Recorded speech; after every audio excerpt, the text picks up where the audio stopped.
Hey guys, Tomboy601, and today we got a little quick review of the Devonshire. I didn't think it was really worth a full in-depth review, but I realized I haven't covered the British heavies really on the channel, so I figured why not start with the Tier 5 Devon. We did do the Hawkins, but now let's go ahead and do the Devonshire. Before we dive on in and talk all the stats and stuff, let's go ahead and talk about our comment of the day. Comment of the day goes up to someone who leaves a comment on one of our previous videos. Today's goes out to George Juan Gonzalez Fernandez, and he says, there are 5 days of premium time for WoWS Legends on the Xbox Live and PS Plus stores. To find them, what I usually do is just look for DLC and then sort by like cheapest or sort for free. And yeah, they're in there. Go ahead, pick up 5 free days of premium time. Anyways, we're here on New Dawn, and it's an interesting game just because of how many destroyers are in the game. So that makes us, as a heavy cruiser, kind of one of the bigger people in this game. Let's go ahead and talk some stats. When fully upgraded, Devonshire is going to have 34,400 hit points. Armor is okay. She does have a massive citadel that sticks out of the water, and her peak armor is 114, though most importantly, her bow and stern are not too heavily armored, and you'll see why that is a huge disadvantage coming up. Torpedo reduction, about 16%. Main guns, she has 4 2-barrel 203mm, which is the big guns for the cruisers at tier 5. Either you're a big slow firing and you have 203s, or you have a smaller caliber quicker firing at tier 5. And in this case, we have the larger 203s. Range on them, 14.3 kilometers with a reload time of 14 seconds. Geopard pops up there, and we are going to do what we know best. Go ahead and fire away. Of course, he's a French destroyer, so not much he can do. HE is the name of the game for the Devonshire. She does have a decent AP, but HE, she's going to fire 3,300 damage per shell with a 17% chance of fire, which means if you get full broadside, if you're able to go ahead and fire all those guns, you have a 57.3% chance of setting a fire, which isn't too bad. AP, on the other hand, you're looking at 4,500, which is still decent. Lagalsonier pops up, and we're going to go ahead and switch over to AP because he's somewhat broadside, and this is one of the weaknesses of the Devonshire, is it will sort of just tend to overpen people. We'll go ahead, fire right here. Little short, but we're going to see, thankfully, those front two do get full penetration. But once you get into the meat of some of the ships, I do find that she kind of overpens. At this point, our teammates telling us turn around, and I somewhat agree because we've kind of overextended, and it is time for us to get the hell out of here. We are starting to draw attention to ourselves, so we're going to try to do the dangerous move and show full broadside and get the ship turned around. Torpedoes, ship does have 2 sets of launchers, 1 on either side with 4 barrels. Because she's a British ship, she does have that ability to single fire launch those torpedoes. Those torpedoes, relatively short range at 8 kilometers. Speed on them is 61 knots with a 1.3 kilometer detectability range. Reload time, 96 seconds. And the most important thing, the damage, 15,433. And this is where we're going to start running away because we are definitely drawing the attention of 4 ships in the area. Mahan, Lagalsonier, and that battleship back there. I think it was in New York. I believe it's in New York. Anyways, we're going to start sailing away. We take a hit on our rudder, but thankfully not really, doesn't really disable us, so we're able to get out on there. And Mahan's drawing our attention because he's a destroyer, and we're going to go ahead and fire at the destroyer first.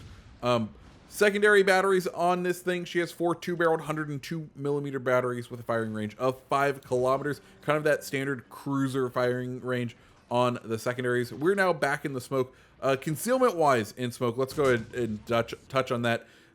Concealment for these ships is surprisingly good. 11.1 at sea, 6.6 by air, and 6.1 in the smoke. We don't have smoke generators like the light cruisers, so you wouldn't expect it to be too good, but we can still go ahead and park ourselves in smoke and go ahead and get a couple of hits. And look at that right there. That is the example of why this ship can be so strong, is how that was a really good salvo. We switch over to AP, and we're just going to go ahead and overpen, but we got the fire. And that's the beautiful thing is I like running Jellicoe just because he has both maneuverability traits that you can help buff the ship with, and he has the ability to increase that fire setting chance. And that is the strong suit of the ship. It is really good at setting fires. So if you can go ahead and buff those attributes, I think that's where you kind of want to go down the road. Anyways, we're going to go ahead and start dueling with this Logos. He hits us, not quite in the Citadel because we're able to recover it, but a really good hit. And this is where you're going to start seeing the problem with the Devonshire is he's not hitting Citadels. He's just detonating AP. He's hitting well. And this ship is very much not exactly the most armored thing in the world. We go ahead and launch torpedoes just in case he decides to stay on the same path. We're going to try to start our angling in, but you're going to see we do start being able to bounce shells. But then look at our health right now. We're just above 10,000, and watch what the Mayhan is able to do to us because of the HE and the rather thin bow armor on her. He's just going to be able to chip away at us and cause us an extreme headache with just the kind of damage he's able to do, because even when we're angled in, we are not going to be able to really do anything against these shells. And they're just going to go ahead and start chipping away and chipping away. And that is the one major downside I found to Devonshire, is that bow armor just can't tank really much. And because it's so thin, HE, if anyone decides to fire HE at you, they're going to be doing some really effective damage just because of the way the HE shells perform on the relatively thin armor. They're going to do very, very steady chip damage, which overall is just going to start you wearing down. Anyways, we're going to get turned back around because we know that there is a New Mexico out there and we need to start turning around. We're going to start firing our HE at him, try to get those fires started, and see what we can do. And now we're down to 2,000 health, and it is not looking pretty for us. We do not have exactly the most health. We are going to start to try to use our maneuverability, though, to dodge out of the way of this New Mexico's shells. Max speed on the ship, 31.3 knots, with a turning circle of 710 and a rudder shift time of 7.8.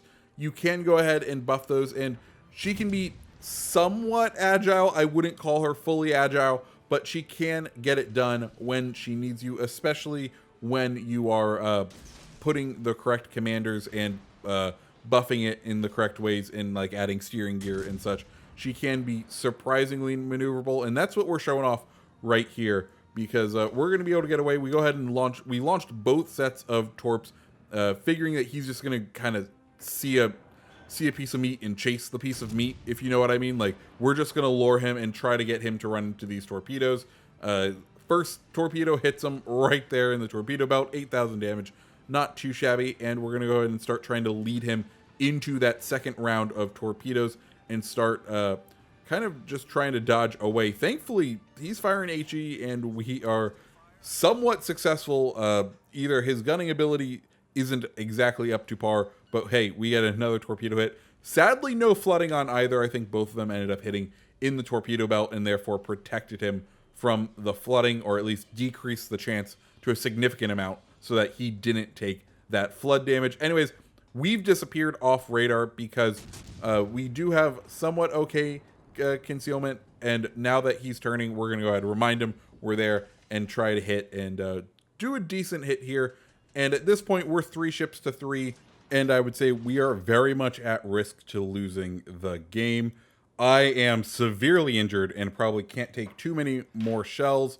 Then our battleship is separated and out in open water with 2 destroyers by them, and it looks like our destroyer is just kind of defending the base.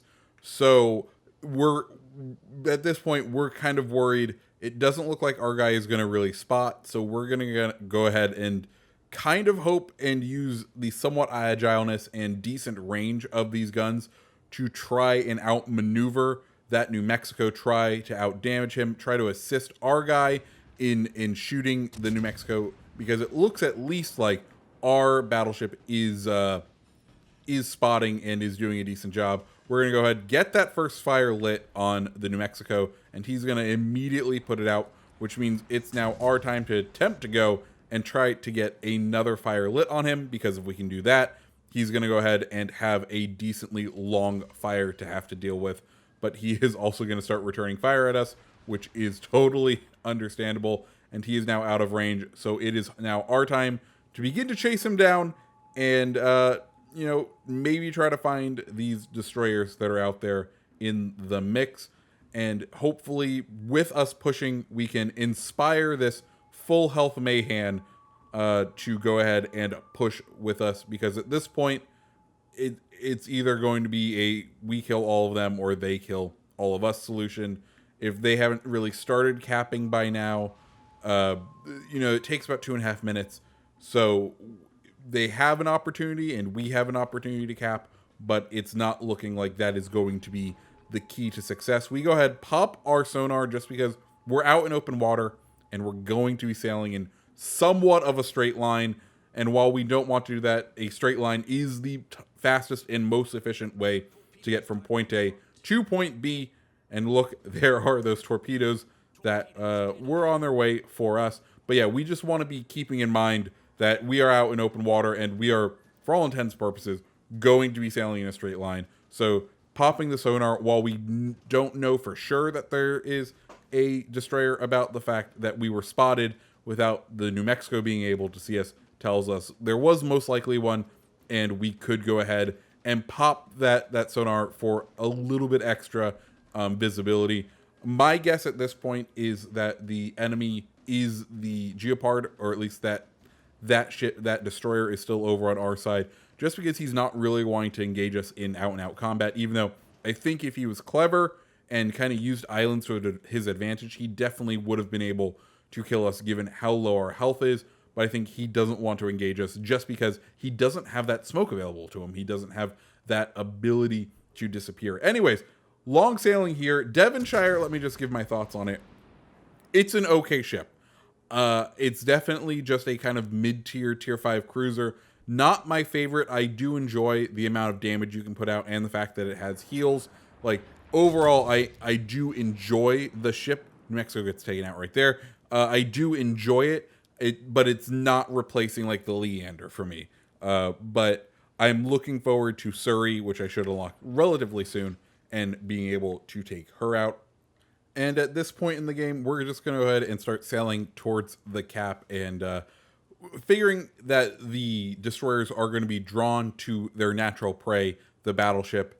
Also noticing that the battleship has relatively low health, and if that's the case, hopefully he has will to rebuild and we can get kind of near to him and hopefully boost his health. That is one of the other things I really like about Jellicoe is you can, in fact, equip will to rebuild on these ships with Jellicoe. As is fun, it's a fun little perk. Also, given Jellicoe's already build of increasing the length of the repair party and will to rebuilds increasing the hit points, it does synergize very well if you go ahead and pick will to rebuild. You do pick up a good chunk of health.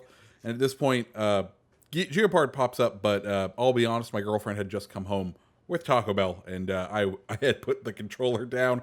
Then I noticed, oh crap, he's right in range. We should get those guns swung around, and we're gonna go hunting for the Geopard as we come around this bend. Of course, they are now down to these only 2 destroyers, and one of them, he is very low health, Geopard over here, and his associate on the other side, also somewhat low health. So if we can go ahead and knock them out, it will behoove us greatly. At this point, they kind of both decide to open up on that battleship just to try to get him lost. Battleship takes a shot and gets the Kraken for the game. Good on him for getting that Kraken. We let him know his efforts are appreciated.